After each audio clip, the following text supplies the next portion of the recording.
This is J. Martin Kohe, author of Your Greatest Power, speaking to you on that very important subject, how to overcome discouragement.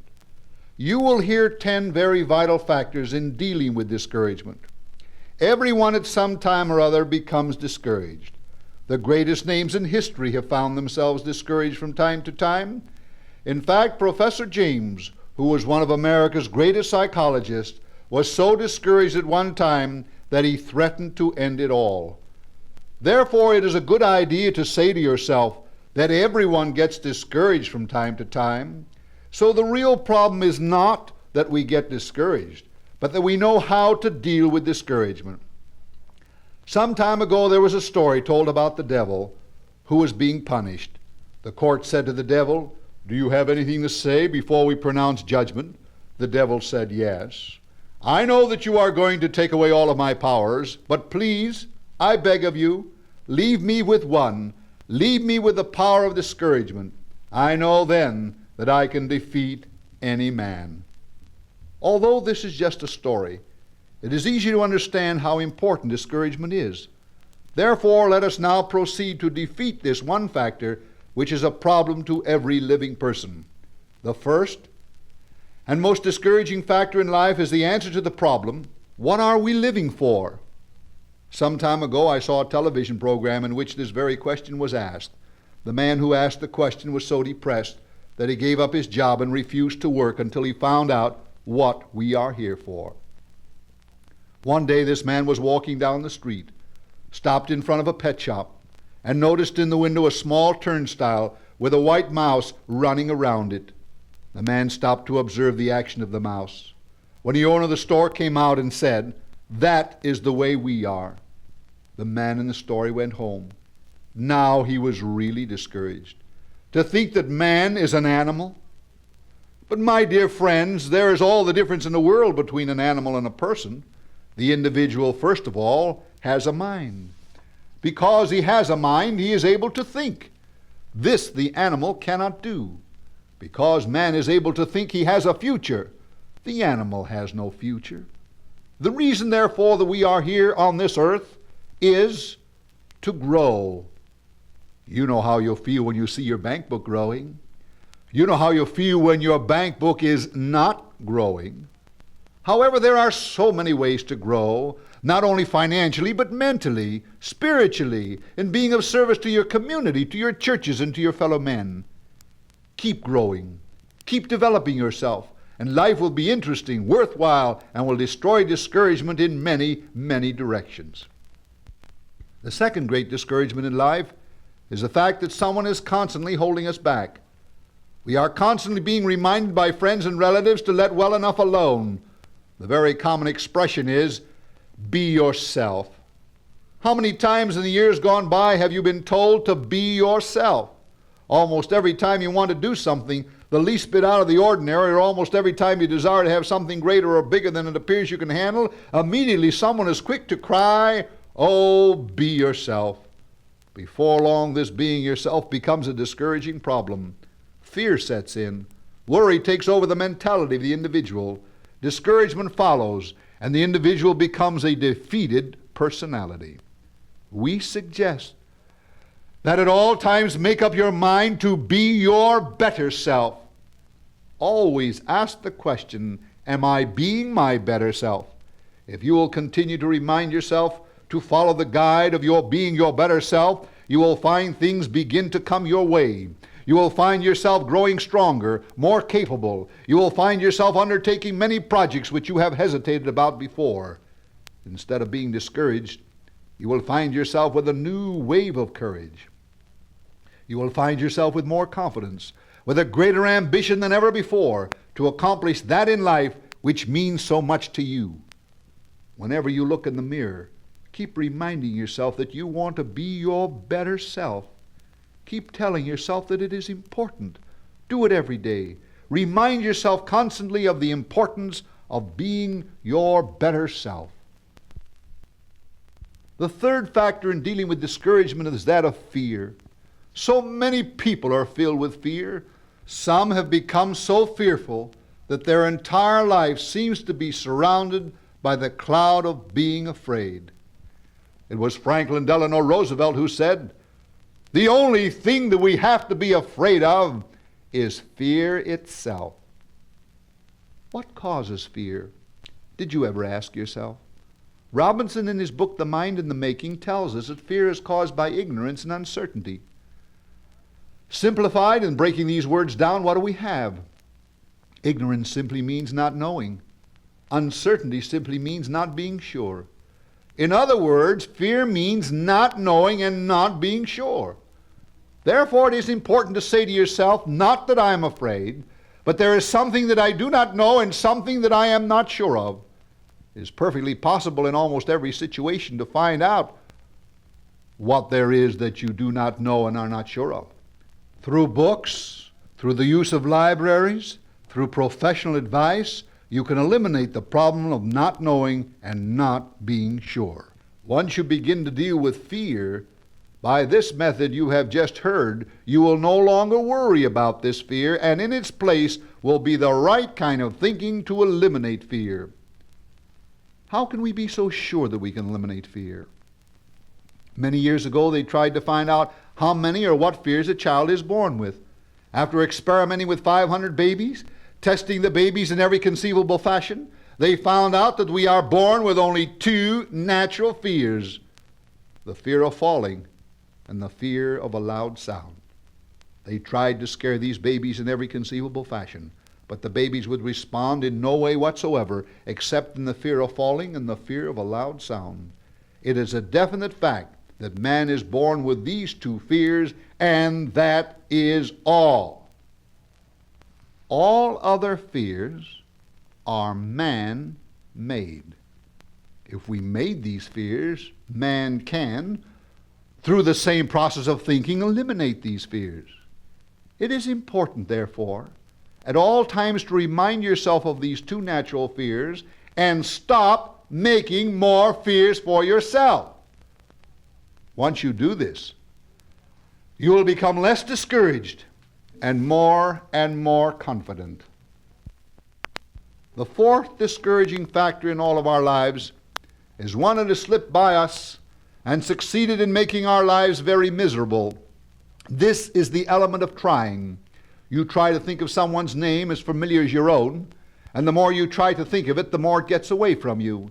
The more you try to fall asleep at night, the more you stay awake. The more you try not to worry, the more you worry.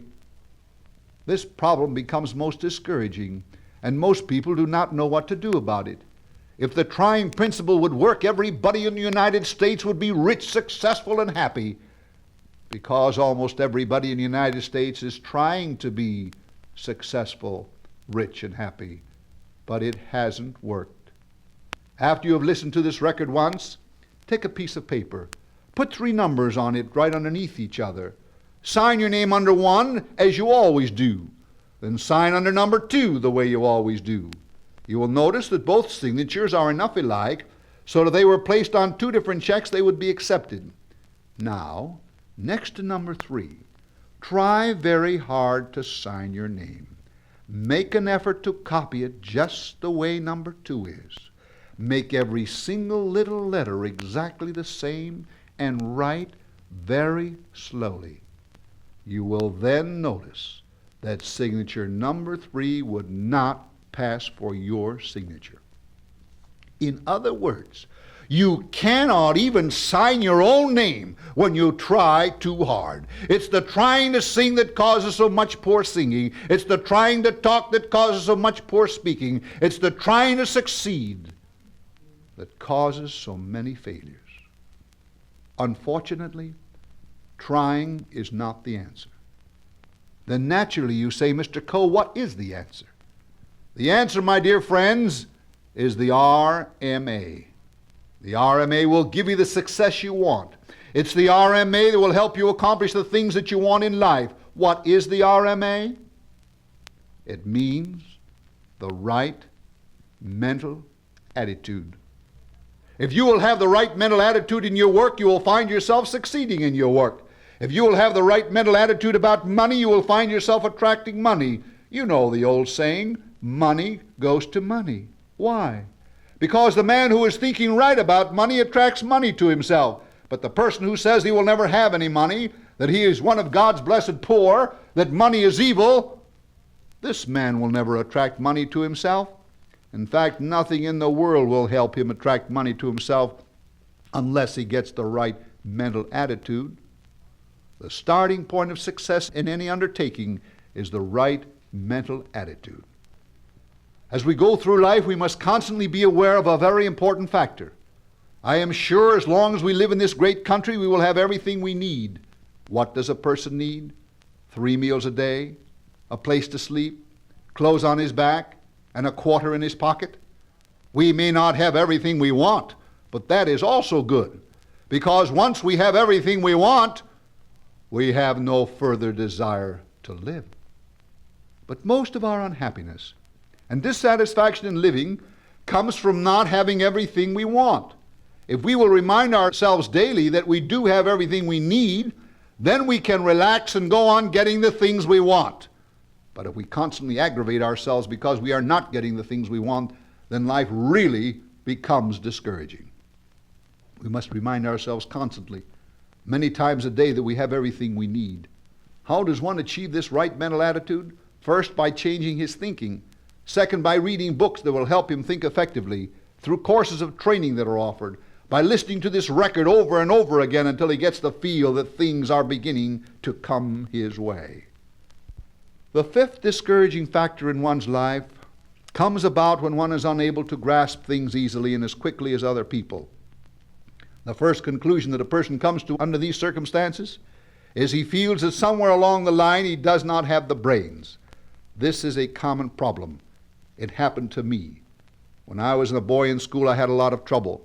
My grades were very ordinary, and had not my oldest brother stood over my head with a baseball bat, I probably never would have finished the second grade of high school. Fortunately for me, I came across the following remarkable story. For many years, doctors have tried to find out if there's a difference in people's brains. During the time of Napoleon, a group of doctors went to Talleyrand, who was one of the smartest men living in France. They said to him, "Talleyrand, we want you to do us a favor." "What is it?" he asked. These doctors said, "We would like to have your brain, of course after your life is over, so that we may test and examine it and find out what there is about your brain that makes you so superior. If we can find out, we can change the mentality of the world." Talleyrand then sat down and wrote a letter, giving these doctors permission to take the brain out of his head after his life was over. Some years later, Talleyrand died. The doctors took the brain out of his head, brought it into the laboratory, and began to experiment with it. When the day's work was over, they placed the brain on a slab in the laboratory. It so happened that in this very same laboratory there was a student doctor who was also working with brains. The brain that he was working with happened to be that of a laborer. As he finished his day's work, he saw the one brain on the slab and decided that was the place to put them. So he put the brain of the laborer right next to the brain of the brilliant-minded man. When the senior doctors came the next day to continue their experiments, they saw these two brains and couldn't tell which was which. Yes, my friends, you have all the brains you will ever need. You can go just as far as you like with no one to hold you back but yourself. No longer can you become discouraged because you think you don't have the brains to accomplish what you want. The sixth discouraging problem in life is the problem of criticism. From the time we are small until the time we go to our graves, we are subject to criticism. If one is unable to take criticism, his life will be a problem throughout the years. But if one is able to take criticism, then life could be much more enjoyable, much more interesting, and much less discouraging. Many years ago, there was an Italian newsboy selling newspapers on the streets of Chicago. One day he approached an elderly lady and said, "Madam, would you buy a paper from me?" She turned around and said, "I wouldn't buy a paper from you, you dirty little wop." The little fellow didn't sell many more papers that day. He went home that night and cried himself to sleep. The next morning when he awoke, he said to himself, "Maybe that woman was right. Maybe I haven't kept myself as clean as I should." So that morning he cleaned himself up from toe to head. He made up his mind that he was going to cut out the slang and stop the swearing. He noted to his surprise that he actually sold more papers. It wasn't long before he saved a little money and opened up a regular newsstand. The store was immaculate. His business grew and prospered, and before long he opened up a regular business. This store was just as clean as it could possibly be. He went on from one success to another until he became the owner of one of the big department stores in the city of Chicago. You will find someday that the newspaper writers and reporters will come to you, and they will want to know why you have succeeded if you achieve any degree of greatness. So they went to this very successful Italian merchant, and they asked him about his life. They said to him, "Is there anything in your life that you might say was responsible for your success?" He repeated the little story that you have just heard. He said, "That woman taught me the value of cleanliness." In other words, we should not jump to conclusions when someone criticizes us. We should look for the lesson in the criticism. Once you find the lesson in the criticism, you will be grateful that the person criticizing you took the time to show you a better way of life. In other words, criticism does not come into your life to make you weaker, but to make you stronger. Another very important principle in the subject of criticism is something which very, very few people realize. As you probably remember when from your school days you studied about the Gulf Stream. The Gulf Stream is a hot body of water that runs along the coast of Florida and up and around England. If it were not for this hot body of water, people would not be able to live in England, and Florida would not be so inviting. The Gulf Stream, without anyone paying any attention to it, runs its course. Likewise, there is a Gulf Stream running through your life and my life of perfection. It seems that everyone is seeking perfection. Consequently, the wife criticizes the husband because she wants him to be perfect. The husband criticizes the wife because he wants her to be perfect. The parent criticizes the child because he wants the child to be perfect. The child criticizes the parents because he wants the parents to be perfect. The teacher criticizes the student because he wants the student to be perfect. The student criticizes the teacher because he wants the teacher to be perfect. The boss criticizes the worker because he wants the worker to be perfect. And the worker criticizes the boss because he wants the boss to be perfect. The minister criticizes the congregation because he wants them to be perfect. And the congregation criticizes the minister because they want him to be perfect. Everybody seems to be criticizing everybody else. And you wonder why life sometimes is so difficult. Don't ask your boss, your wife, your child to be perfect. If they are reasonably perfect, you are a very fortunate person. Don't even ask yourself to be perfect. If you are reasonably perfect, you should be quite happy with yourself. This constant demanding of perfection from ourselves and others is one of the greatest discouraging factors in life. It's quite all right to ask for a perfect typewriter or automobile or something of a mechanical nature, but when you ask it of a human being, you are making an unreasonable demand. Save yourself much trouble and great discouragement in the years to come. Simply ask yourself this question: am I criticizing simply because I want perfection? If so, be more reasonable. When someone criticizes you, ask the question, is he doing it because he wants me to be perfect? Then discount it. It's quite all right to seek perfection, but in dealing with yourself and others, make sure that you are reasonable. The seventh fear is the greatest of all destructive forces in the discussion of discouragement, and that of being too serious. Life is a serious business, but life can be made enjoyable and very much worthwhile. But when one takes life too seriously, then there is no room for pleasure or enjoyment for real living. Because we are going through life only once, although some authorities seem to feel we may go through it again, I for one feel that if we do go through it again, we won't know about it. Let us make this one time that we are going through life really worthwhile. In order to do that, we must learn how to laugh. We must learn to see the funny side of life. We must train ourselves more than anything else to throw off the seriousness that seems constantly to disturb our living. Unless we accomplish this task, we will look older and feel much older than our actual years. It was Lincoln who said, "A man is just about as happy as he makes up his mind to be."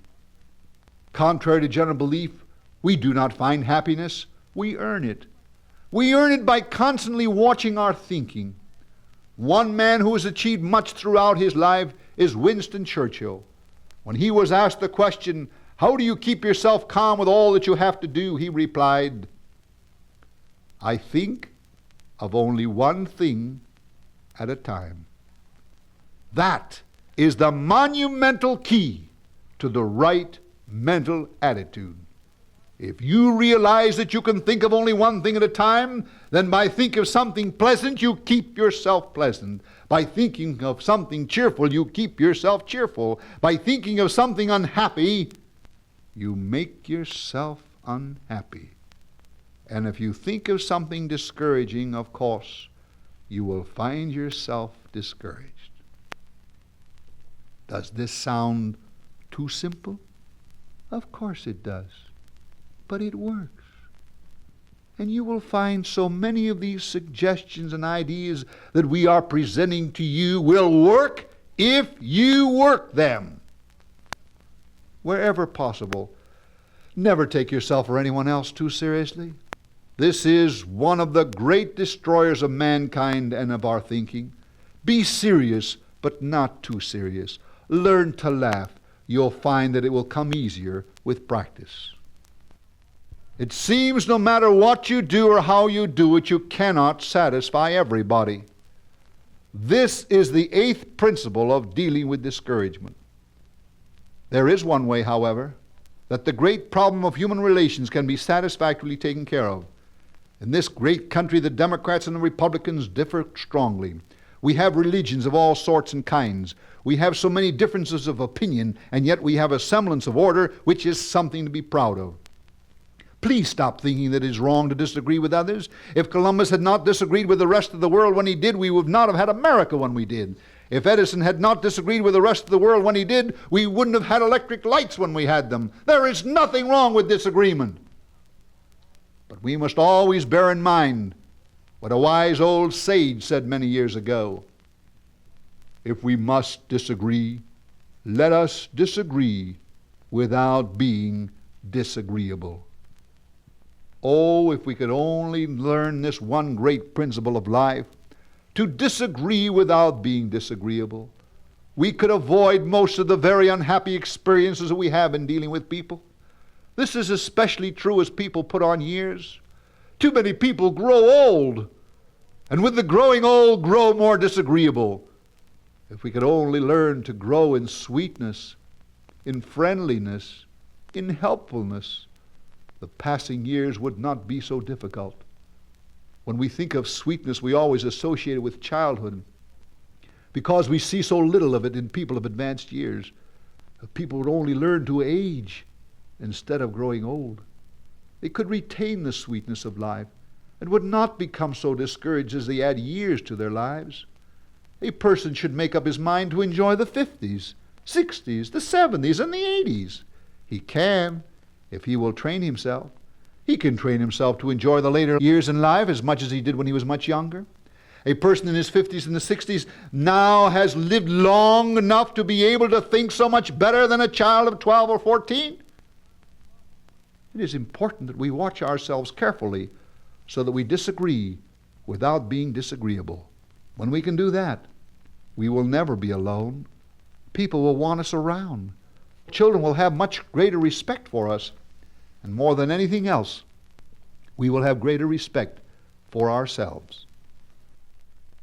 The 9th factor in dealing with discouragement is giving up too soon. Too many people allow themselves to become discouraged and then give up just before it is time to see success come their way. It was Albert Hubbard who said, "Many times there is just a line between success and failure. Too many people go right up to that line and then drop away. Had they kept right on going, they would have reached the other side, the success side." Remember the story of the man who ended his life by taking gas because some money that was coming to him did not come when it was supposed to? Thinking that the money was not forthcoming, he ended his life. The very next day, the check came in. But the classic story of quitting too soon is a story that Napoleon Hill tells in his famous book, Think and Grow Rich. Darby went out west and discovered a gold mine. He worked the mine with pick and shovel for several months, then came to the conclusion that this was not the right way to go about it. So he covered up the mine after staking his claim, went back to his home in the east, and there he talked to his friends and relatives and neighbors. He told them about the gold mine, explaining that if he had mining machinery, he and they would all make plenty of money. They agreed. They put up the money for the machinery. The machinery was bought and sent to the spot of the mine. The machinery was started, and just as Darby expected, there was plenty of gold. He started to pay off the debts on the land and on the machinery. He was just about ready to start to save some money for himself when the mine ran dry. Well, Darby thought, there is no sense in staying here anymore. So he called in a junk man, sold the machinery for junk, and threw the deed of the mine in with it. But it so happened that this junk man was no fool, and he called in a mining engineer. The engineer was to examine the mine and make out his report to the junk man. The junk man told the engineer that if the mine was worthless, he would break up the machinery and sell it for junk, but he wanted to be sure. The engineer went down into the mine, made a thorough search of the mine, and made out his report to the junk man. And what do you suppose he found? The report said that all the junk man had to do was find the secondary vein of gold, and he would find his gold mine if he would dig 3 feet deeper. The junk man started the machinery, and sure enough, 3 feet deeper, they found the secondary vein of gold, and the junk man became the millionaire. In the meantime, Darby had returned to his home in the east, and when he heard what happened to his gold mine, he almost lost his own mind. After a year, however, Darby recovered from this awful shock and went into another business. Every time he felt like quitting, he said to himself, wait a minute, Darby, wait a minute. You may be only 3 feet away from the very thing you want. And with this awful, terrible experience behind him, Darby became a very wealthy man in another field of work. Remember, next time you want to quit anything, be very sure that you are not 3 feet away from the very thing you want. And now, finally, the 10th factor in dealing with discouragement is that of feeling that there is nothing that can be done about a given situation. Some years ago in the city of Chicago, a young newspaper reporter was called in by his boss and told that if he did not go out and bring in some stories, that he would be fired from his job. The young man left the paper that night, fearful of losing his job, and proceeded to get himself drunk. He got so drunk that he wound up lying on the curb, dead drunk. As he lay there, he noticed the manhole of a sewer being raised, and coming out of the sewer were 3 people. One was dressed like a prince, one was dressed like a king, and one was dressed like a princess. When he saw all this, he thought surely he was having hallucinations. He picked himself up and finally wiggled his way home. The next morning, he went downstairs and bought a morning paper. In screaming headlines, he read, "The Big Chicago Theater Fire." These 3 people were not hallucinations. They were real people. What happened was that a fire broke out in the theater. These 3 people were downstairs in the basement.